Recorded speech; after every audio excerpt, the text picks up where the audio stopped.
ई पुस्तक समीक्षा बाइबल परिचय बैंडो।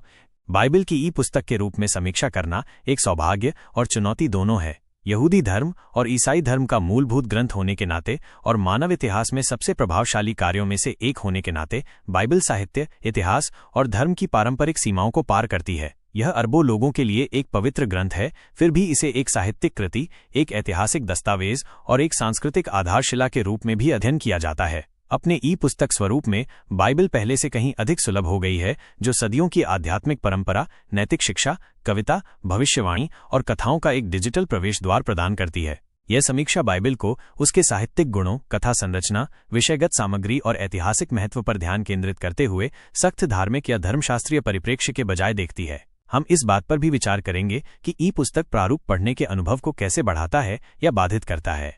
संरचना और रचना। बाइबल कोई एक किताब नहीं है, बल्कि 1000 से अधिक वर्षों में कई लेखकों द्वारा लिखे गए ग्रंथों का एक पुस्तकालय है। इसे पारंपरिक रूप से 2 प्रमुख खंडों में विभाजित किया गया है। 1.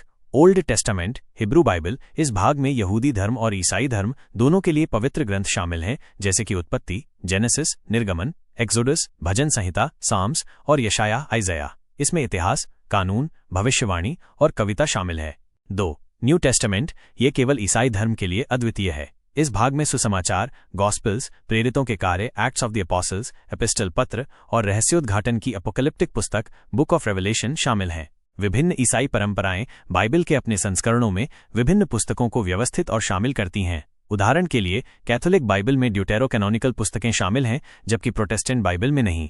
एक साहित्यिक संकलन के रूप में बाइबल अपनी विविधता में आश्चर्यजनक है। इसमें पौराणिक उत्पत्ति, महाकाव्य कथा, निर्गमन, कानूनी संहिता, लेव्य व्यवस्था, व्यवस्था विवरण, नैतिक दर्शन, नीति वचन, सभोपदेशक, विलाप और स्तुति, भजन संहिता, कामुक कविता, श्रेष्ठ गीत, ऐतिहासिक वृत्तांत, राजाओं, इतिहास, भविष्यवाणी, यशाया, यहेजकेल, जीवनी, सुसमाचार और धार्मिक पत्र, रोमियो कुरिन्थियों शामिल हैं। प्रत्येक पुस्तक अपनी शैली, आवाज और शैली वहन करती है, फिर भी सभी को दिव्य मानव संपर्क की एक व्यापक कथा में बुना गया है। साहित्यिक योग्यता और शैली।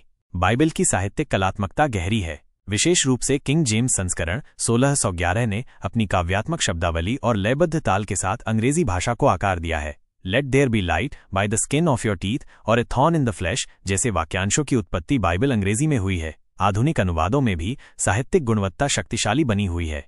कथात्मक निपुणता।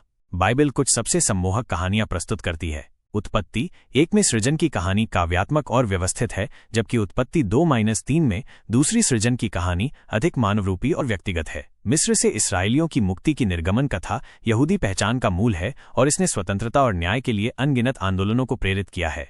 राजाओं का उत्थान और पतन, शाऊल, डेविड, सोलोमन, नबियों का लचीलापन, एलियाह, यिर्मयाह, यशाया, अय्यूब की परीक्षाएं और पॉल की यात्राएं सभी आध्यात्मिक और नैतिक जटिलता के साथ समृद्ध मानवीय अनुभव प्रदान करते हैं। काव्यात्मक शक्ति।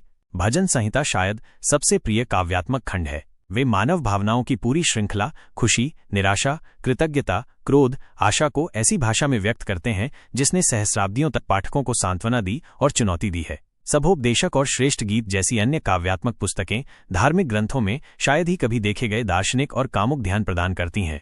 नबी भी अक्सर काव्यात्मक भविष्यवाणियों में बोलते थे, दिव्य संदेशों को व्यक्त करने के लिए ज्वलंत कल्पना का उपयोग करते थे। सूखी हड्डियों की यहेजकेल की दृष्टि या एक पीड़ित सेवक की यशाया की दृष्टि भविष्यसूचक कविता के उदाहरण हैं जो सदियों से कायम है। प्रतीकवाद और रूपक। बाइबल प्रतीकों से समृद्ध है। प्रकाश और अंधेरा, रोटी और शराब, पानी और आग, ये प्रतीक पूरे पाठ में दोहराए जाते हैं और विकसित होते हैं, जिसका समापन रहस्योद्घाटन की पुस्तक के स्तरित प्रतीकवाद में होता है, जिसने सदियों से व्याख्याकारों को भ्रमित और प्रेरित किया है। कहानियां अक्सर कई स्तरों पर कार्य करती हैं, ऐतिहासिक, आध्यात्मिक, नैतिक और भविष्य सूचक। विषय वस्तु और संदेश। सृजन, पतन, मोचन।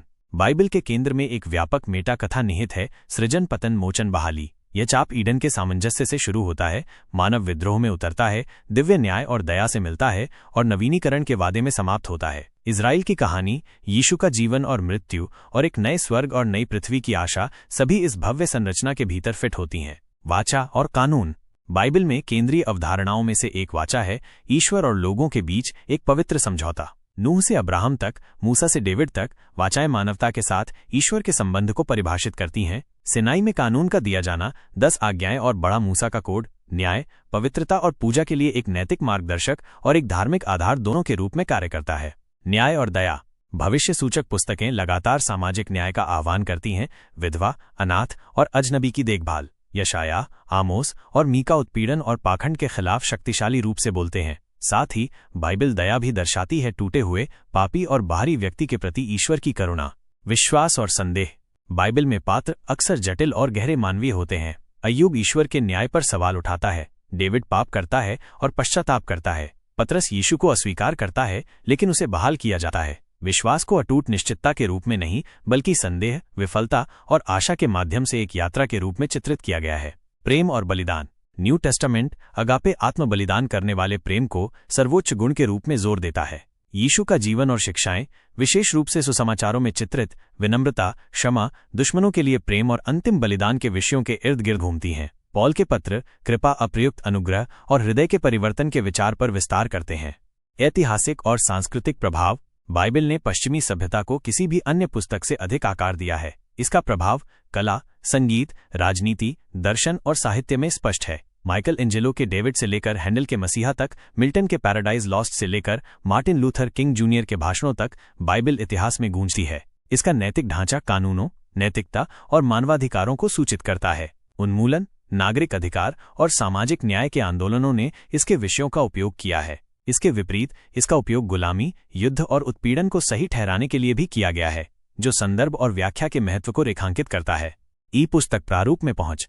ई पुस्तक के रूप में बाइबल कई फायदे प्रदान करती है। पोर्टेबिलिटी। हजारों पृष्ठों और दर्जनों पुस्तकों के साथ बाइबल को डिजिटल डिवाइस पर रखना आकस्मिक पाठकों और गंभीर छात्रों दोनों के लिए अत्यधिक सुविधाजनक है। खोज क्षमता। डिजिटल बाइबल कीवर्ड खोजों, पद लुकअप और विषय अन्वेषण की अनुमति देती हैं जो प्रिंट में बोझिल होंगे। ये विषयगत अध्ययन या भक्ति उपयोग के लिए विशेष रूप से सहायक है। अनुकूलन।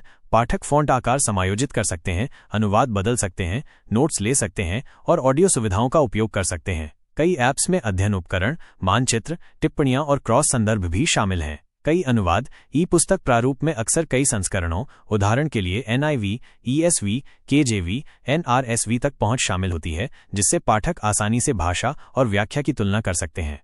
हालांकि कुछ कमियां भी हैं। पाठ का खोज योग्य इकाइयों में विखंडन, लंबी कथा चाप या काव्यात्मक खंडों को एक एकीकृत प्रवाह में पढ़ने के अनुभव को बाधित कर सकता है। साथ ही एक मुद्रित बाइबल का आदरणीय सौंदर्य एक उपयोगितावादी ई पुस्तक इंटरफेस में खो सकता है। लोकप्रिय अनुवाद।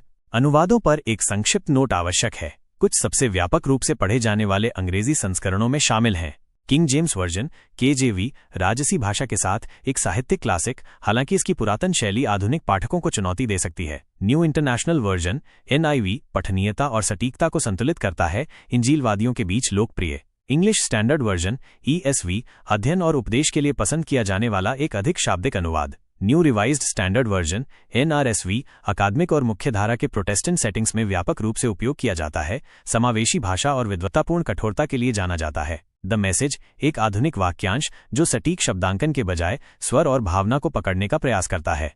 ई पुस्तक प्रारूप में पाठक कई अनुवादों को एक साथ देख सकते हैं, उन लोगों के लिए एक शक्तिशाली लाभ जो ग्रंथों का अध्ययन या तुलना कर रहे हैं। बाइबल पढ़ने में चुनौतियां।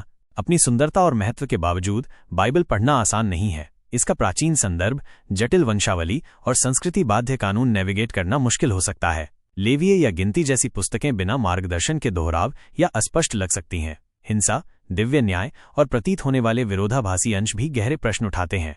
आधुनिक पाठकों के लिए एक अच्छी अध्ययन बाइबल, टिप्पणी या पढ़ने की योजना अमूल्य हो सकती है। ई पुस्तक प्रारूप में अक्सर ये सहायता शामिल होती हैं जो समझ को बहुत बढ़ाती हैं। व्यक्तिगत प्रतिबिंब और अनुप्रयोग।